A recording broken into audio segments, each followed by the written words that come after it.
Alors petit point confinement, petit point van, on va faire la visite du van et accessoirement on va parler un peu de l'état du monde. Bon bah l'État sort les drones, l'application pour sortir de confinement avec les QR codes sont en train d'arriver, on va bientôt se rapprocher de la Chine. Et pendant ce temps on est à l'extérieur avec le van. Il y a un petit peu d'allée et venue sur le terrain, vraiment très minime pour les cours de maths, etc. Là je suis confiné du coup sur le terrain de deux amis dans une petite bourgade de Lyon où on a pas mal avancé sur le terrain, on est en mode woofing. Ça s'y était pas il y a une semaine. Le carport à droite du bureau, tout à fait.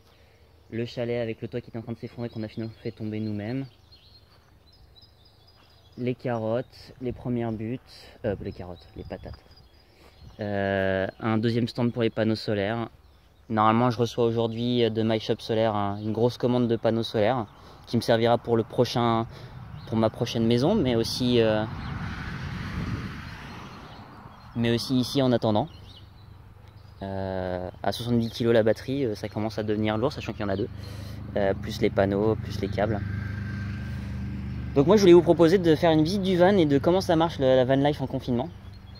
Bon bah on a déjà vu qu'il y avait des personnes qui ont eu des problèmes dans différentes mairies, avec différentes mairies, parce qu'effectivement quand on est nomade et en confinement, bah c'est pas pratique. La question c'est où est-ce qu'on se confine. Donc moi j'ai eu la chance ici d'avoir des amis, donc on a accès à de l'eau, j'ai accès à de l'électricité pour les jours où il fait froid, juste pour le petit chauffage électrique. Même si en vrai l'isolation marche très bien, c'est juste que faut bien penser à faire remonter la température dans la journée et à fermer les portes avant qu'il fasse froid. Donc ceci est un Renault Master 2. Alors c'est un L3H2. L3 L pour la largeur, H2 pour la hauteur. Plein de petites vitres. Dépense 8 litres au 100, donc autant qu'un monospace de famille. Ce qui fait qu'avec un plein, comme j'ai 80 litres, bah, je peux faire 1000 km. 1000 km avec un plein, c'est déjà pas mal. Surtout que le but c'est de faire des trajets de moins de 150 km et puis de pas bouger très souvent. Donc côté écologique finalement, comme on se déplace pas autant que des travailleurs qui font le trajet matin et soir, et surtout que nous on fait pas le trajet A, B, A. Non en fait on fait A, B, C, D, on n'a pas les allers-retours, on n'a que des trajets directs. Et puis une fois qu'on est posé, on vit, on habite. Bon là on n'a plus le problème effectivement de rester pas trop longtemps sur une place publique, puisqu'on est confiné sur un terrain privé. Mais voilà la belle bête. L'électricité. Là j'ai retiré le cache, c'est la sortie pour le gaz, pour le chauffe-eau, pour la douche. Prendre une douche chaude, je vous avoue, c'est génial. Surtout qu'avant j'avais du mal à m'en servir. Hein. Et là le fait qu'on ait plus de temps et que du coup je sois confiné, du coup je repasse pas par chez mes parents, on apprend à utiliser la douche. Et maintenant j'arrive enfin à prendre des douches chaudes. Truc de dingue. Le cocon à l'arrière. Je vous montrerai ça. La sortie gaz du frigo qui ne fonctionne plus, donc ça va falloir que je fasse des travaux. Là les 2 semaines de confinement a permis à faire des travaux, notamment le lanterneau que j'avais cassé qui marche plutôt bien. Et maintenant j'ai une moustiquaire et je peux même refermer ça, alors qu'avant c'était un carton qui était appliqué avec des plaintes. La capucine avec les 2 planches pour faire le lit double ici, les 2 sièges qui peuvent se retourner, comme ça on peut se mettre à facilement 4-5 autour de la table en soirée, ça fait le petit côté salon. Là en termes de température, avec le soleil qui rentre, c'est juste idéal, mais en plus ça fait le lit double quand on invite une demoiselle. Elle se reconnaîtra. Chauffage électrique, celui-ci je m'en sers pas en fait, il est trop faible. C'est un chauffage à radiation. En gros qui est assez léger, ça a une bonne inertie, ça conserve longtemps la chaleur, mais ça chauffe rien. Par contre c'est bien pour retenir les serviettes. Hop, le petit tapis de Quechua qui permet de faire l'isolant en bas, même si en dessous, alors je sais pas quel est l'isolant, mais il y a déjà de l'isolant au-dessus, en haut il y a pratiquement 5 cm d'isolant, c'est qu'on appelle ça du tricouche, alors quand je l'ai acheté il était déjà préaménagé. Il a été aménagé en 2008, acheté en 2007, aménagé en 2008 par un professionnel qui se trouve en Vendée. Tiens, d'ailleurs, pourquoi ça c'est... Bon, je remettrai là. Les petits travaux qui ont été faits, c'est ces rideaux rideaux thermiques, tout simplement. Ouais. Rideaux thermiques, lanterneaux, un peu beaucoup l'électricité. Truc bête, mais le scratch qui permet que ça tienne. En dessous aussi. Nettoyer les filtres, la vidange du van et le check-up complet dans une agence de voiture, enfin comment ça s'appelle, garage, truc de dingue. La bouffe, confinement oblige, tout est plein.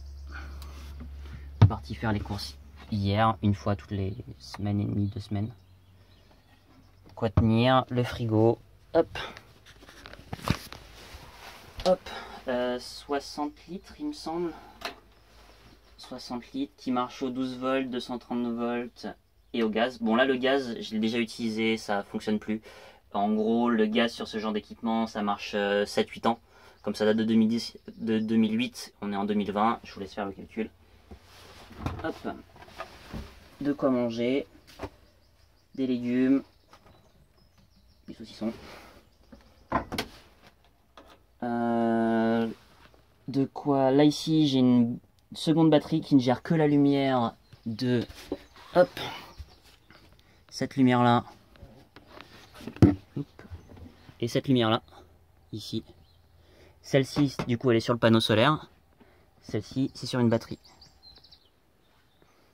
Voilà, le petit jeu de go avec les pierres qui sont au niveau de la cuve. Donc une cuve 100 litres d'eau propre, en dessous une cuve 100 litres d'eau grise. Faire attention parce que j'y ai un peu trop joué là dernièrement.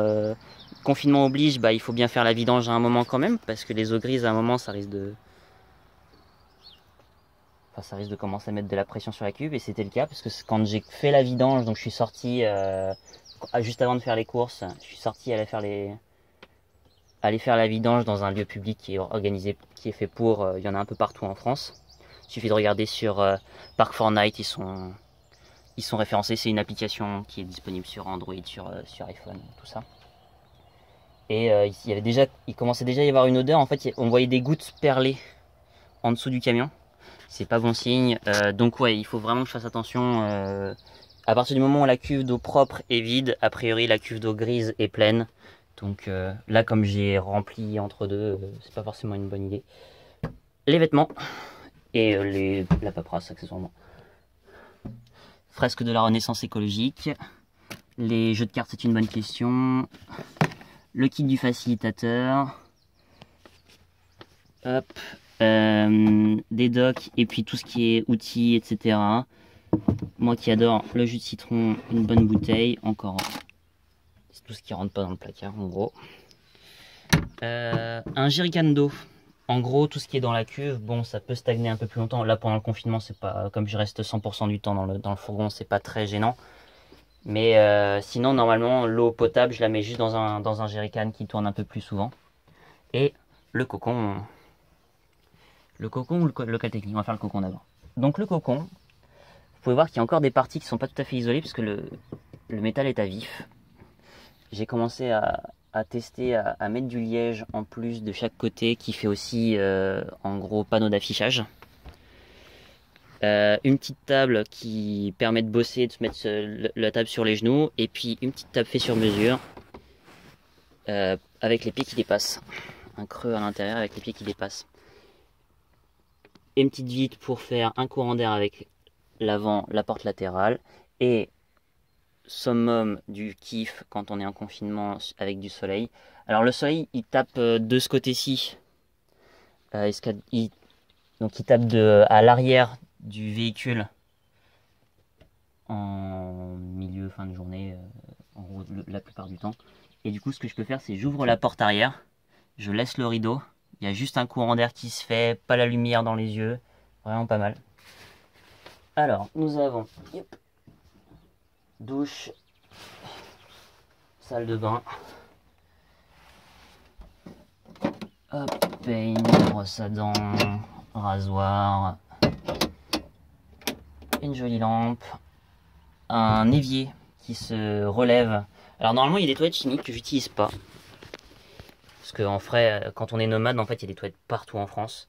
ou tout simplement quand on travaille, bah, quand on a un boulot à la mairie, bah, il y a des toilettes à la mairie. Quand on a un boulot à... Enfin, il y a des toilettes partout en France. Et là, ces toilettes chimiques-là, elles sont déjà installées. Il y a une cassette derrière qu'on peut tirer, qu'on vide, pareil, là où je fais la vidange des eaux grises. Mais en vrai, je m'en suis jamais servi. C'est pas utile. Je voulais les remplacer au début par les toilettes sèches, mais en fait, ça prend de la place. Peut-être que je mettrai une captation d'eau sur le toit, histoire d'être autonome en eau. Donc un panneau solaire qui puisse s'incliner. Et une rigole pour capter de l'eau. Et du coup, qu'à la place des toilettes, bon, c'est là où je mets mon linge sale pour l'instant, entre l'évier et les toilettes. Mais je mettrai probablement des filtres, puisque la cuve à eau, en gros, là il y a la cassette. Là il y a la cassette pour les toilettes chimiques. Et là il y a la cuve d'eau. Là ici il y a déjà la pompe et des filtres. Donc potentiellement je pense que ça doit être jouable de mettre la série de 3 filtres pour effectivement pouvoir filtrer de l'eau de pluie. Comme ça je serai à la fois autonome en énergie, en électricité et en eau. Il me restera plus que le chauffage à installer au gaz. D'ailleurs, en parlant de gaz. Donc le local technique. Un petit costume 3 pièces pour être pingouin quand il faut travailler. Hop. Donc là, pour l'instant, le van n'est pas homologué. Vous allez voir très rapidement. L'électricité est un peu fouillie.